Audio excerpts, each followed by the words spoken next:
په جلال آباد ښار کې په لسګونو مېرمنو د سپتمبر په 14مه د افغان حکومت او طالبانو ترمنځ د بین الافغاني خبرو په ملاتړ کې لاريون وکړ. افغان مېرمنو لاريون په داسې حال کې کړي چې د افغان حکومت او طالبانو ترمنځ بین الافغاني خبري په رسمي توګه د سپتمبر په 14مه پیل شوې. په جلال آباد ښار کې لاريون کې شامل جونی او مېرمنې وای چې د بین الافغاني ناستې د مرکچی پلاوي دواړې لوري دي لدې فرصته ګټه پورته کړي او د دایمي سولې لپاره دي خندونه لمخې لري کړي. ډیر ځوانان زموږ شهیدان شو، ډیر خپل شهیدان شو چې ځي مامازي موږ خیر خو غواړو چې طالبان ټول سره یو ځای شي، د حکومت سره د سوله او روغه دي وکړي، وسله دي کېږدي جانب او شو. د مظاهرې ګډونوالو پر طالبانو غږ وکړ چې د ښځو حقونو ته پام وکړي.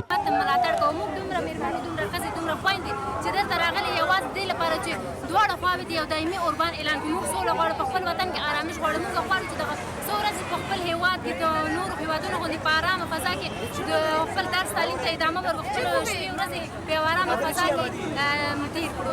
دوی په دواړو لورو غږ وکړ چې د یو بل په وړاندې له زغمه او حوصلې کار واخلي او له خپلو هغو شرطونو تیر شي چې د دوی په باور خپلمنځي خبرې سبوتاژ کوي. له حکومت او طالبانو څخه غواړو چې بین الافغاني خبرې د پیلېدو ملاتړ کوو او نور موږ د افغان وزنو څخه ستړي شوي یو، غواړو چې هېواد کې سوله راشي. بلخوا د قطر په پلازمېنه دوحه کې د افغان پلاوي او طالبانو ترمنځ د طرز العمل په اثر خبرې پای ته نه دي رسیدلي. د افغان پلاوي یو غړي مشال اډو ته ویلي چې په ګڼو مواردو کې موافقه شوې ده. ډیر مهم اختلافي موضوعات نشته، یوازې یو دوه واړه ټکي شته چې هغه به هم هیله ده ژر حل شي.